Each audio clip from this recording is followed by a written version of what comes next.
Let's get it on then, shall we? Mwah.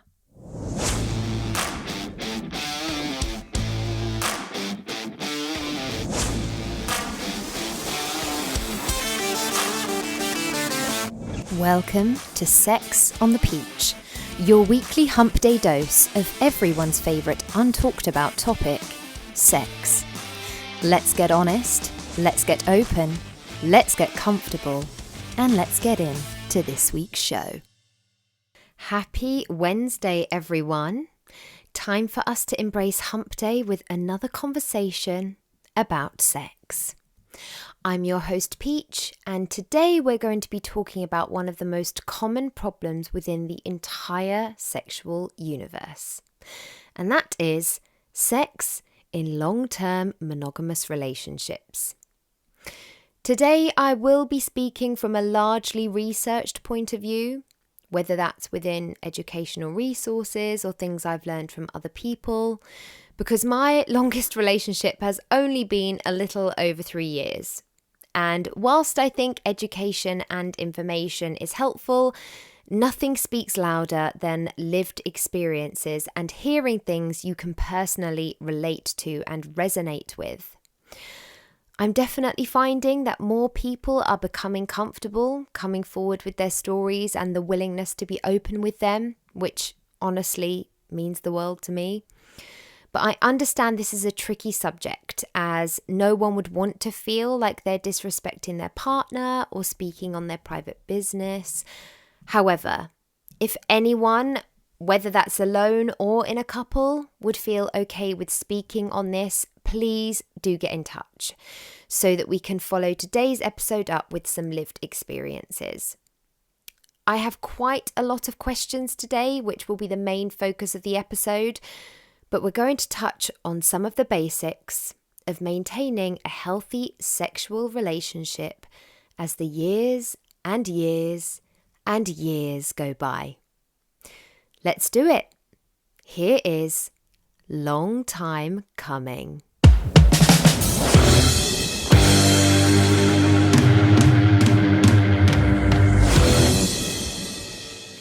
Okay, so as I've previously mentioned, one of the main reasons I became interested in training to be a sex therapist was the ongoing joke that once you're married, you don't have sex anymore, or something to that effect. I've never really been convinced that's a joke, more so a statement that sounds like it's full of longing or sometimes even resentment, and I've just never felt okay with it. And married or not, when you're with someone for a long period of time, there will most likely be times when your sexual relationship isn't giving honeymoon period vibes, even if you're in the most communicative and collaborative of relationships. Boredom, routine, loss of libido, loss of attraction, they happen. The beginning of a relationship is often thought as the best part, especially when it comes to sex, because there's lots of it. It's literally an intoxicating period of time and can feel almost magical to look back on. And you almost feel like you're addicted to that person in that moment. However, over time, this naturally begins to lessen. But we don't talk about it. Instead, we let it happen and deep down wonder if our sexual relationship is over.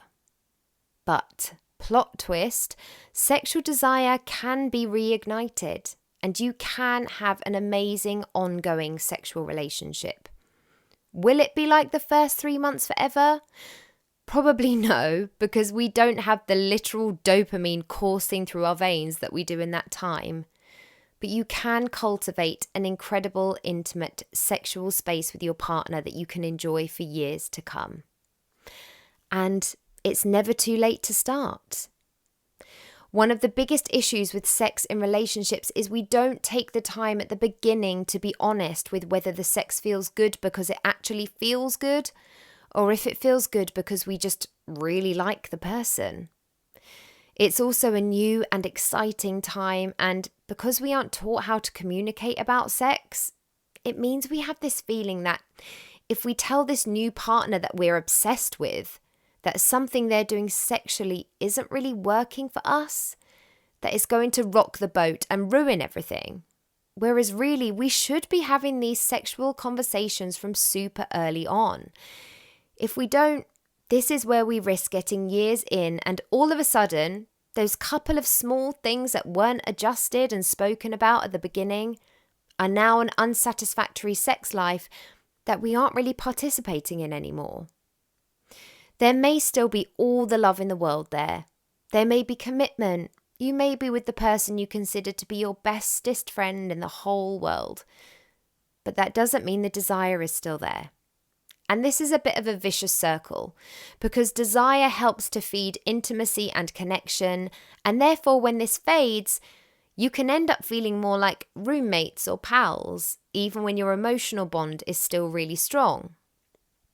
But being honest about our desire is key to getting it back. Now, desire can be affected by so many things, and as with many other parts of life, will inevitably ebb and flow. Work, stress, children, lack of effort, lack of attention, these all contribute to loss of desire and sexual connection. And listen, it's perfectly normal to not feel like having sex all the time, and certainly not something to judge yourself or your partner over. The vast majority of us are not just ready to go all the time. Obviously, I'm going to say it. All of this is going to come down to communication. Sitting down and having potentially uncomfortable conversations with your partner about your sex life and where you're at. These conversations have to be cultivated in sensitive and caring environments, and always from a position of collaboration and wanting to fix things together, and never placing blame on one party for the issues in your sex life.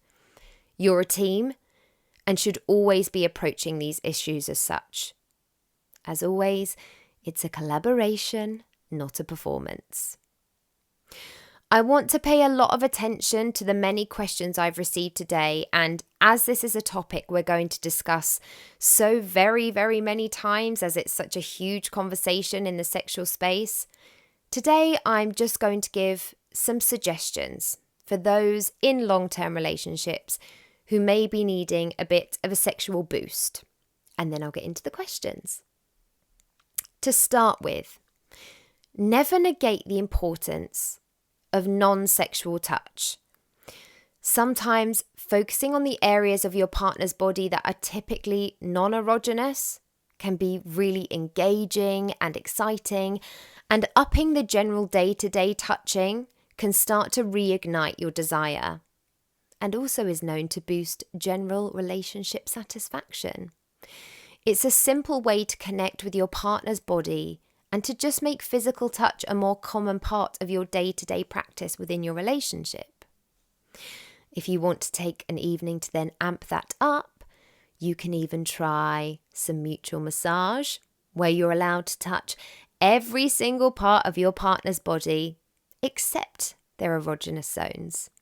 Now, after you've spent some time exploring that on each other, and I mean some time, not 5 minutes before you give up, spend some time exploring that on each other and just see where it leads.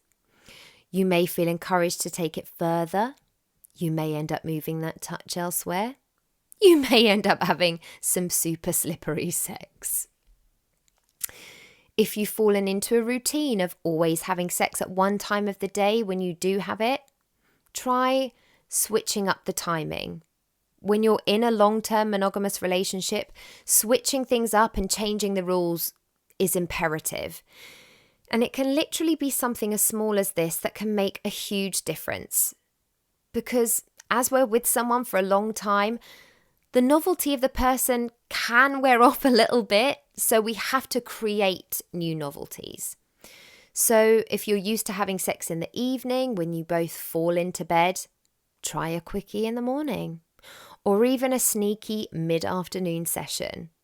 Just the idea of the smallest change can bring with it a level of excitement that can reinvigorate your sex life if it is feeling a little stagnant. Now, So many people can be guilty of expecting their partner to always initiate, and it just doesn't have to happen like that. Your partner doesn't have to make the first move. Let your partner know you find them hot, that you find them attractive, that you find them sexy, that you still fancy them. You'll also be trying something different by initiating yourself, and that will potentially turn you on even more. It can turn into a routine of expecting one partner to take the reins, but knowing your partner wants to have sex with you is hot. That in itself is a turn on. So step out of your comfort zone and take the time to initiate. See how it feels, because you might just love it. And whilst we're on that note, we do need to take a little responsibility for our own sexual desire, because a lot of us aren't in the mood for sex until after we're turned on. So you can find ways to put yourself in the mood. Put on some sexy music, read some erotic literature, watch some ethical porn, touch yourself. Obviously, our partners play a huge role in us being turned on, but the sole responsibility can't lie with them. And sometimes we have to explore this for ourselves so that we can then share it with them. As we all know, I'm a huge advocate for masturbation. Even when you're in a relationship, never stop exploring your own body, because these are all things to maintain a sexual connection with yourself that you can then invite your partner into. You know, at the beginning of our relationships where we're all about the cute underwear and we get a year in and then all we want to wear is sweatpants? Take a moment every now and again to wear something that makes you feel sexy. I'm honestly absolutely obsessed with lingerie, and it's because I know that when I'm wearing something sexy, I feel so much more confident during a sexual encounter. Like, get yourself turned on, get sexy for yourself. That doesn't mean you have to go full suspender belt and thigh highs, because honestly, stockings can be a little bit of a pain to put on. But just find something that makes you look in the mirror and go, fuck yeah, I want to go get it on. I appreciate it's harder for men and penis owners in terms of the lingerie department, but just wear something that makes you feel good and confident, something that you want your partner to take off. Basically just a moment to think back to the effort you put in at the beginning of your relationship and take the odd moment that you can to both revisit that. And that's not just for your partner. Doing that stuff makes us feel good for ourselves too, which only helps our sexual confidence. Have those sexual check-ins. I really mean this. Take regular time to have reflection on both your sex life and your relationship. The fact that we don't discuss our satisfaction, or lack of, means that resentment builds up and ends up projecting into our relationships in other ways. So sitting down and having these check-ins with each other means that any issues that have arisen have the space to create solutions and the chance to resolve them immediately. Also, having regular conversations means you're more likely to be dealing with small things that may just require a slight adjustment, rather than hundreds of things pouring out at once if you haven't taken the time to have these honest discussions. A few other ideas might include trying role-playing. Pretend you've just met. I actually have a friend who does this once a year with her partner, and she says it's their way of keeping things spicy. If you mostly text your partner to ask what they need from the supermarket on the way home, it may be time to start upping your texting game again. Even just letting them know you've been thinking about them and can't wait to get your hands on them when you get home. When you've been together a long time, it's all about rebuilding that anticipation for each other. Get out of the bedroom. Literally take it to any other room. Just something different, somewhere different. Even better if you can and you have the time, take yourselves away for a little trip to recharge that sex life. We all know hotel sex just hits different, and for some reason, we all just have a different sexual confidence when we're off on a naughty little weekend.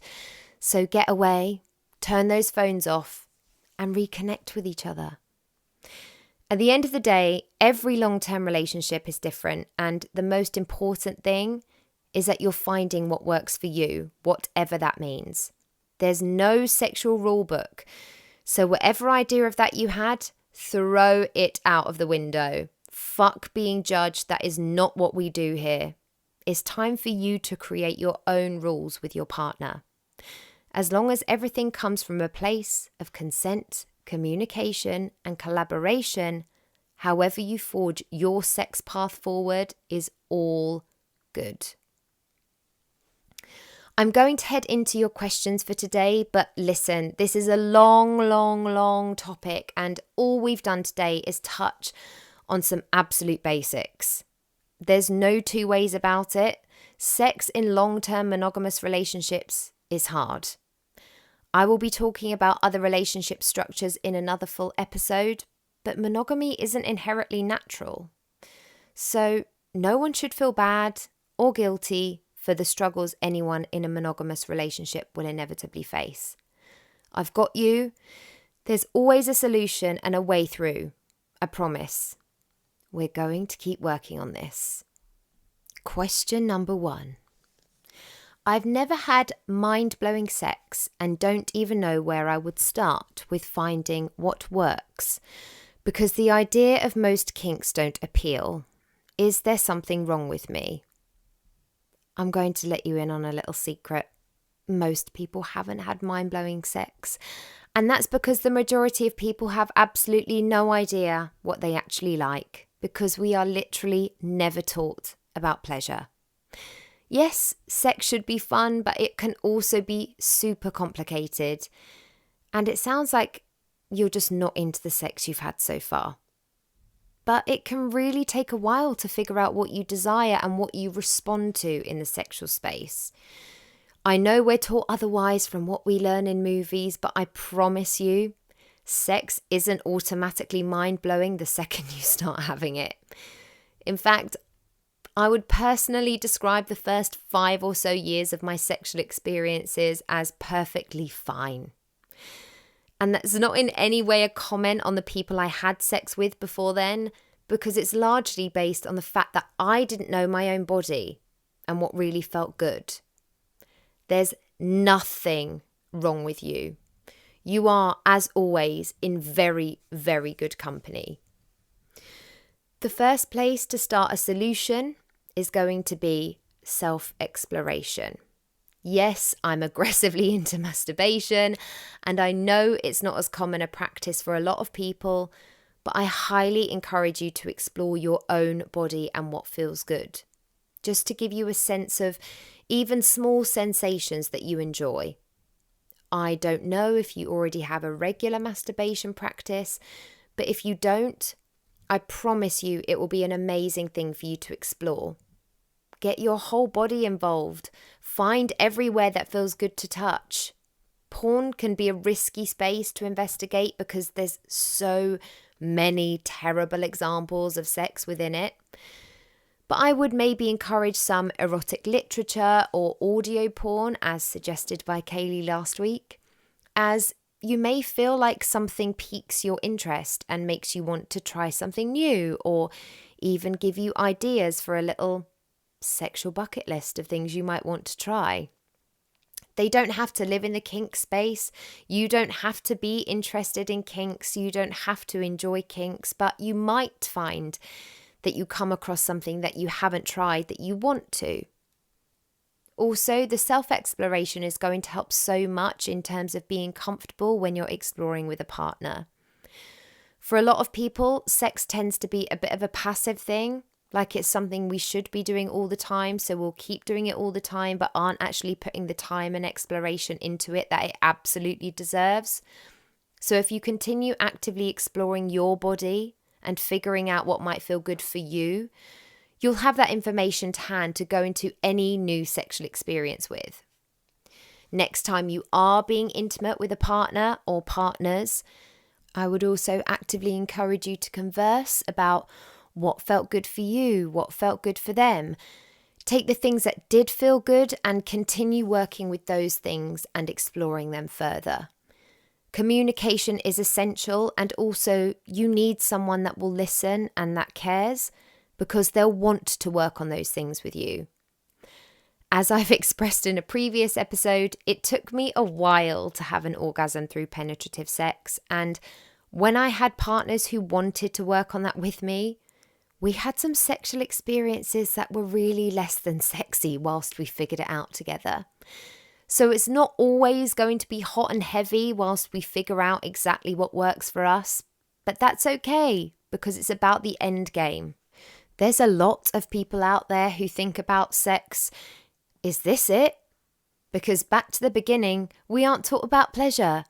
And add sex shaming and the taboo that surrounds everything to do with sex, there's just a lot getting in the way. And please remember that sex isn't just physical. It's also hugely to do with your mind. So if you're going into sexual encounters thinking, is there something wrong with me, or I'm not really into it, there's a limit on how good something is going to feel. So the best thing you can do is go into each encounter with an open mind, which I know is easier said than done. But your number one priority is going to be relaxed. And if orgasming is on your mind, which it is for most of us, let's be honest, and you're worried about whether you're going to get there or not, a fun thing to do is to change your mind frame on it and try not to orgasm. Because when that's no longer the goal, it opens up the world of exploration and possibility, and also just makes it more likely to happen. Because if you tell someone not to push a button, all they want to do is push the button. But just remember, there's nothing wrong with you. I really hope that some mind-blowing sex is on your horizon, and you don't need kinks to achieve it. Just some time spent with yourself and your own body. And when you've figured some of these things out, you'll feel more confident relaying them to a partner, and hopefully you can then curate sexual experiences that are a lot more pleasurable for you. Next question. I'm in a hetero relationship and my male partner would like to try a threesome with another woman, and I said I would consider it if he would equally consider a threesome with another male. He's not interested in that, and I don't know how to proceed. Thoughts? Goodness, yes, this is a bit of a pickle, isn't it? I think my first question to this would be, do you really want to have a threesome with another man?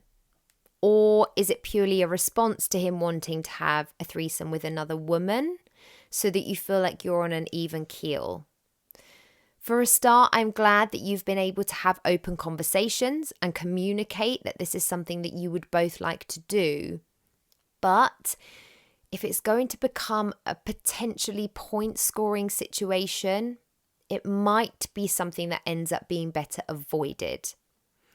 Another woman or vulva owner doesn't necessarily equate to another man and penis owner, and I say that because you may have attraction to other women and vulva owners. Even if you identify as straight, that doesn't mean you don't have any desire towards other women or vulva owners and see yourself being able to be sexual with them.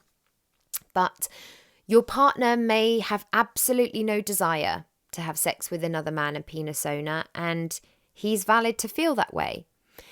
They aren't interchangeable things that just because you can have sex with someone of the same sex that he can too. So I think you have to treat each event independently. Do you actually want to have a threesome with another woman? If you don't, and you're only doing it for him, then you shouldn't really be doing it because it's all for the wrong reasons. Exploring a threesome with a partner can be really difficult and come with a lot of issues if you aren't coming at it from a completely trusting, respectful, collaborative place. So if you're looking at it as a solution to a problem, that is not the way to go. And what you actually need to do is acknowledge any issues you have ongoing in your own sex life. If you want to have a threesome with another woman or vulva owner, then you shouldn't hold yourself back from that because of your partner not wanting to have a sexual experience with another man or penis owner. it just can't really be used as a tit for tat situation. And if the only reason you want to have a threesome his way is so he'll have a threesome your way, then again, I wouldn't really encourage this being something you explore together, as I can foresee it causing some issues further down the line. Putting yourselves in these situations is going to be incredibly vulnerable and incredibly intimate, and you both have to be ready for that. We're all entitled to our own boundaries, so the fact he has a boundary that he doesn't want to have sex with another man or penis owner is okay. Again, if this is a deal breaker to the situation, then I think you might both need to let this go on both ends, but I really don't think it should be used as a give and take. Are there other fantasies that you have that you'd like to indulge in that you could speak to him about or suggest? I certainly have things that I'm happy to do to a partner if it feels good for them that I'm not necessarily interested in having done to myself by them, and vice versa. So it just doesn't always have to be that kind of arrangement.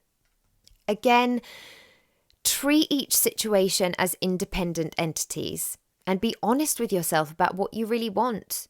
If you do go ahead and have a threesome with another woman and vulva owner and you enjoy it, but deep down feel like it was something you did more for him than yourself, there will be other things that you can explore together that you might feel are more your thing, even if it's not having a threesome with another man or penis owner.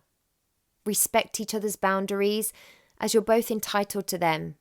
But honestly, for now, I would recommend continuing to communicate about all of this until you both feel like you're in a comfortable and consensual place with the whole situation, because I don't feel necessarily like it's the right time to take this step yet. And make sure whatever you're doing as a partnership, that you're always approaching everything from a place of collaboration and never a place of competition. Next question. My girlfriend has recently gone on antidepressants which have affected her sex drive. I don't mind, but she is upset that we aren't having sex as much as we used to. How can I make her feel better about it? I'm sorry to hear this. As with so many topics, medication affecting your libido is so common and no one is talking about it. But roughly 72% of women experience issues with sexual desire when taking antidepressants, which is such a huge number. The effect meds can have in general is wild. Even the contraceptive pill, ironically, dramatically reduces libido. It's a real issue and it needs to be a way more open conversation. So for a start, I hope that your girlfriend is okay and that sex drive aside, her meds are helping. It's really lovely that you're being supportive, and even though you say you don't mind, which I believe, the loss of sex in a relationship can be really difficult, and it is perfectly okay to admit that. There's absolutely no shame in the fact that you miss the sex in your relationship. It's a huge part of why we're in relationships in the first place. But yes, this will be upsetting for her, and I totally understand. I haven't been on antidepressants, but I have had periods of time in my life where I've gone through health scares and not been able to have sex. And as a very sexual person, it almost feels like a huge part of my identity. So when I've had that taken off the table for whatever reason, it has often made me feel like I've lost a huge part of myself. So if she's feeling anything like that, I cannot tell you how much I empathize, because it's horrible. The best thing you can honestly do is find ways to continue to create intimacy. Things like kissing, cuddling, even just stroking or holding hands are really important.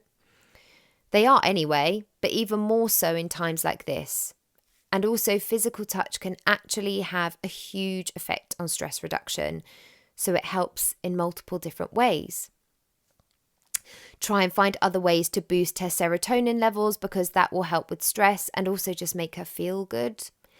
That can be done with things as simple as getting out in the sun, although that's not so easy now that we're in November if you're in the UK. But just find out what does it for her in that respect.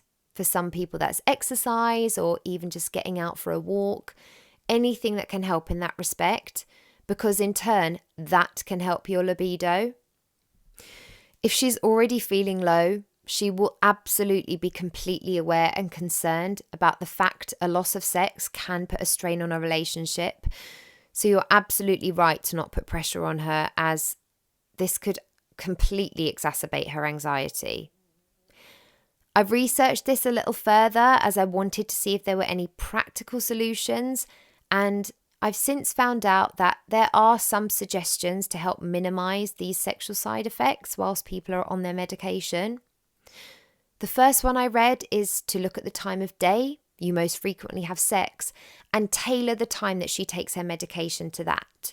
So, for example, if you most likely have sex at night, if she takes the medication last thing before she goes to sleep, the levels in her bloodstream will be at their lowest for the same time the following evening. People can even discuss with their doctor to split doses so that they're having a smaller dose but twice a day. Another common thing I've read about in multiple publications is for people to take periodic 2-day breaks, which can lower the sexual side effects without the return of depressive feelings. But these are all things I would actively encourage a conversation with a doctor about, as I am by no means a GP and I'd never ever want to give incorrect advice, as this is an incredibly sensitive subject. This is purely research on my own behalf. Cognitive behavioural therapy can also be incredibly helpful with issues like this, but is best done sooner than later. And also, as with a lot of medications, it can take about 3 months for anyone's hormones to settle. So she may find her libido starts to return naturally as that happens. But honestly, one of the most important things you can do is continue talking to her about it, communicating, reassuring her and letting her know that you're facing it together and supporting her. I honestly wish you all the best, and please send your girlfriend my love and let her know my door is open if she wants to talk about anything sex related.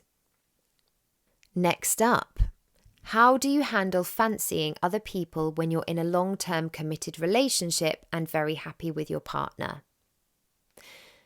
Whilst it's perfectly natural to fancy other people, we are ingrained to think we are the worst people in the world if we think someone else is cute or sexy or funny or engaging, because how dare we feel an attraction to someone other than our one true love? You're just human. It's okay, and it should be taught from the get-go that it's okay. You can love your partner to the ends of the actual earth and you will still have attractions to other people as you go through life. It doesn't mean that all of a sudden you aren't happy or that you're unsatisfied with your partner.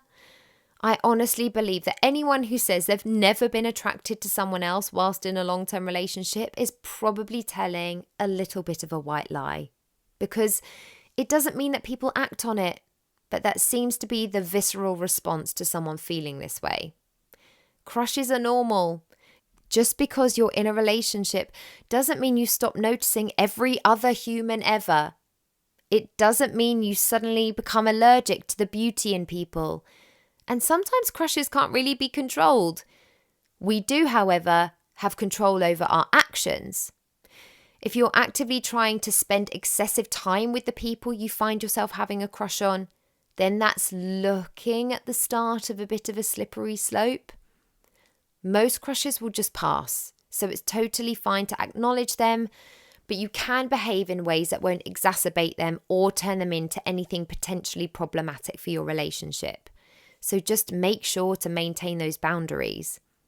I know that feeling attraction to other people can feel confusing and also inspire a lot of guilt, but it's so common that I can't even tell you. It's not a betrayal. Your partner will have most likely had their own moments of it over the years. If you truly think that it may come from anything missing in your relationship, then this will need to be addressed with your partner and you will need to communicate it with them. I don't know the exact setup of your relationship, so only you know whether or not this is something you could talk to your partner about as a more general conversation. As we know, I'm a fan of obsessive communication, so I think I'd be okay with being told this, but I also know for a lot of people it would hurt their feelings and potentially make them worry about the future of their relationship. So if it's something that you have under control, then you may feel it's a safer option to just not have that conversation. If it helps, a sex and marital therapy study in 2019 showed that around 70% of people have experienced some kind of attraction to someone other than their partner in a long-term monogamous relationship. At the end of the day, most of the time we can't control our feelings and thoughts, but we can control our actions. So if you're in a committed relationship, as long as you're waking up every day and continuing to choose your partner and not acting on these fleeting attractions, it's totally okay. And also, the more normalized you make that in your head and the less taboo it's considered to find other people attractive, the less appealing the whole thing will be anyway. So really just accept the normality of it. You're all good, I promise. Next up, what toys would you recommend for a hetero couple who have never tried any? Oh my gosh, for a start, I'm so excited for you both and welcome to the world of toys. I'm so glad that more people are looking into this because forever we've been taught that toys are for solo play only, or making people feel like a toy is a replacement for a sexual partner, which has left a lot of men and penis owners feeling threatened by them as opposed to wanting to get on board with them, which is simply never true. We need to let go of the annoying and persistent idea that we can all meet each other's every want, need and desire with our bodies and our bodies alone. Sorry, but our bodies don't vibrate. And using a toy with a partner and using them to enhance your sex life is just chef's kiss. Obviously, yes, the toy life might not be for you, but I'm excited for you both to try because it may just change your life. I know it can feel a bit daunting because there's now 18 million different toys and accessories to choose from, but it can honestly open up entire new universes of pleasure for you and your partner. Definitely have a little conversation with your partner about what you're both comfortable trying and starting out with. For anyone else out there who is looking to introduce toys into their relationship, definitely set aside some time to talk about it. And if you're worried about how to start the conversation, you can even just begin it with, I read this article, or I heard this podcast. I mean, blame me if you want. I heard this girl Peach and she doesn't stop banging on about sex toys, so how about we give them a go? No, but seriously, let your partner know that you want to explore together and frame it as the cherry on top of an already glorious sexual pie, as opposed to something that will fix anything that may be missing in your sex life. But okay, let's get into your options to start off with. I would always recommend a clitoral vibration toy, like a bullet vibrator or even a clitoral suction toy. Now, the clitoral suction toy is truly starting to dominate the sex toy space because this is an amazing addition for penetrative sex. And if you're someone who gets off on oral, as I mentioned on my episode with Kaylee last week, it literally feels like you're receiving oral during penetration. And that, my friends, is a godsend. So that would be my number one to try. For a couple's penetration toy, I would recommend a vibrating cock ring. That's a little powerhouse toy that will have the male or penis owner lasting longer and their female or vulva owner partner riding that wave of penetration and clitoral vibration. Blended orgasm time, you know what I'm saying. If we're looking more into the S&M side of things, I know it sounds basic, but a good pair of handcuffs or restraints and blindfold are always a winner. Alongside a tickler, maybe a little whip. I mean, I really recommend a tickler or a teaser, as they're sometimes called, I think, as they can really drive you mad during a long foreplay session. I actually believe a lot of sex toy companies will do beginner's bondage kits, which will include all of these things. So have a look around and see which ones tickle your fancy. Literally. Also, please invest in some good lube because it will just enhance your experience and make sure it's water-based lube as it's safe for use with toys. Also, anal sex isn't really my jam, but if it is for you, there are some super cute little butt plugs and anal vibrators for beginners that will take your anal play to that next level. As always, I recommend Bellesa as a great company because I personally use them, and so only advertise companies that I use and approve of. And the toys I've used from them have been fantastic. They have some amazing beginners toys and sets, but I would specifically recommend the Pebble as a clitoral toy to use during penetrative sex and the Halo cock ring. Please do let me know how you get on, and I'm honestly so excited for you. And I hope that your adventure into the sex toy world is a purely pleasure-filled one. Next question. Is scheduling sex okay if you're both super busy and have sort of let the sex life become less of a priority? Been together 6 years. Okay, so I know we have this idea that putting sex or intimacy into the calendar sounds like the least sexy or romantic thing going, but it's nonsense.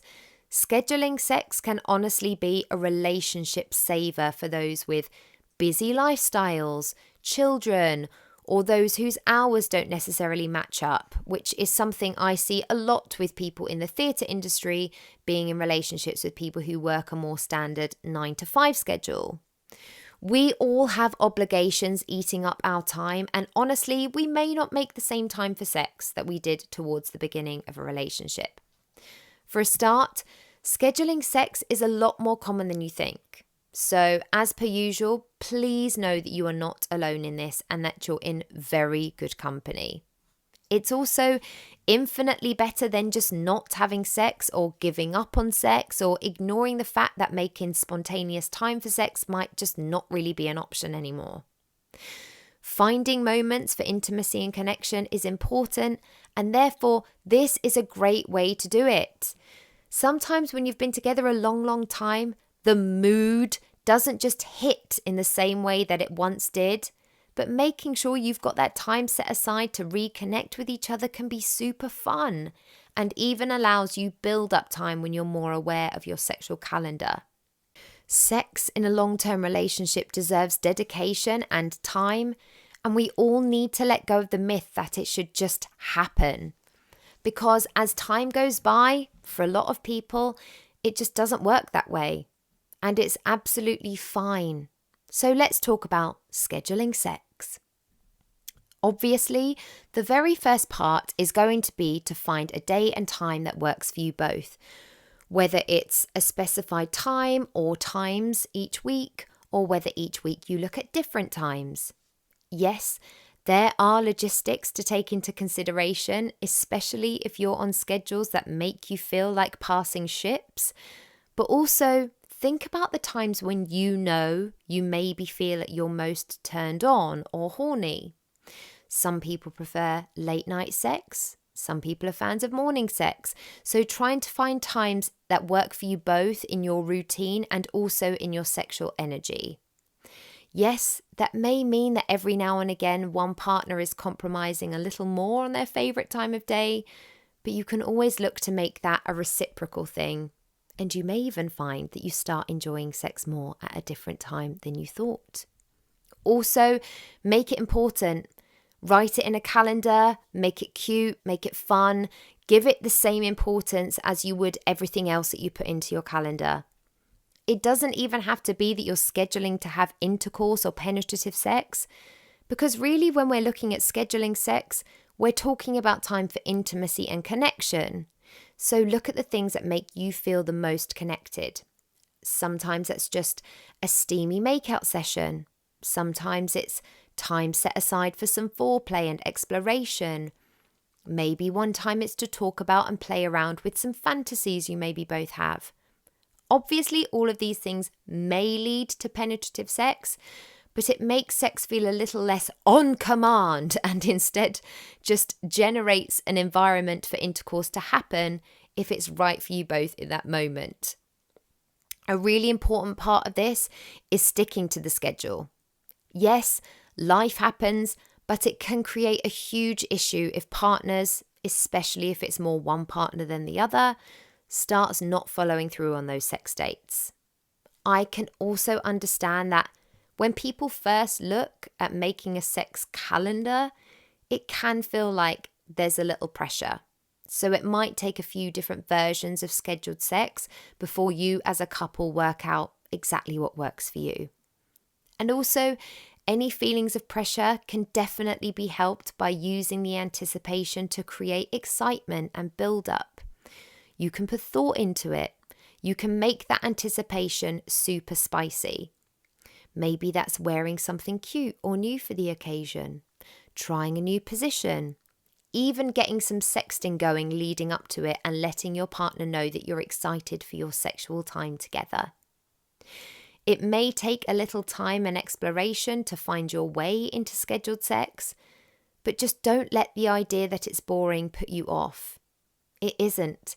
Scheduling a holiday or a night out doesn't make them any less fun, and the same can go for your sex life. It's a healthy way to make things work, and I'm here for it and here for you. I hope it all goes well. Last question. Thoughts on bringing someone in every so often? Naturally, my thoughts on this are, if you and your partner are happy to do this and it's consensual and it works for you, then go for it. But inviting someone else into your bed can be thrilling and also terrifying, especially if you're in an established relationship.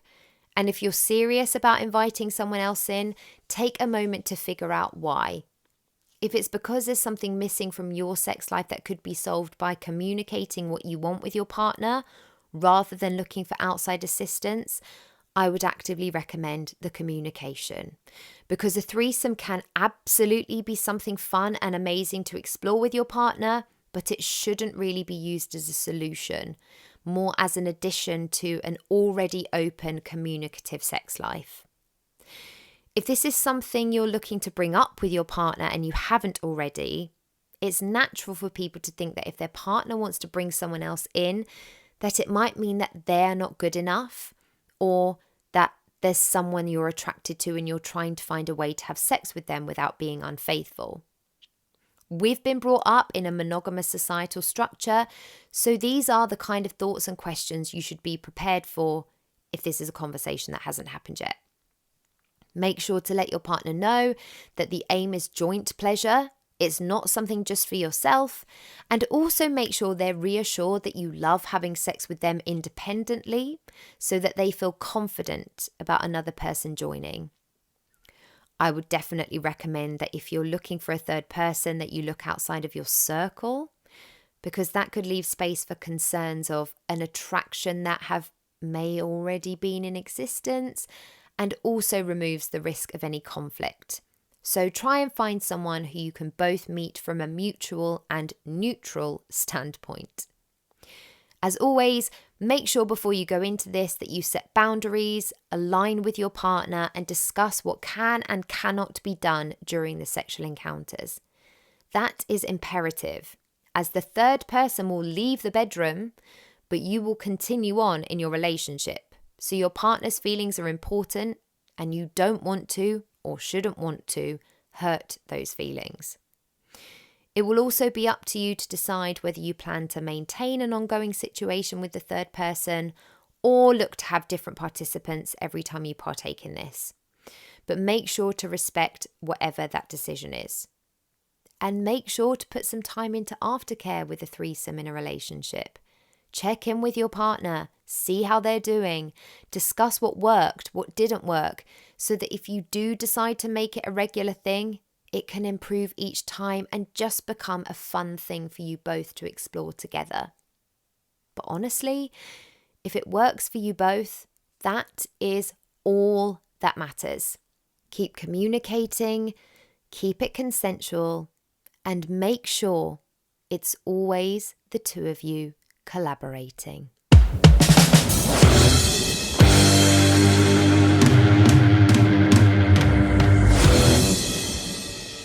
Well, That's it for today, but obviously the conversation about sex in long-term relationships will be coming up again and again and again and again, because it's something the vast majority of us face at some point in our lives, if not for the vast majority of our lives.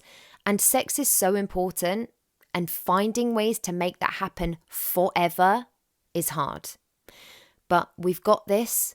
We're going to keep trying, and as long as we keep being honest and open and making sure we all know that we're in this together, it's going to get easier and it's going to get better. I promise.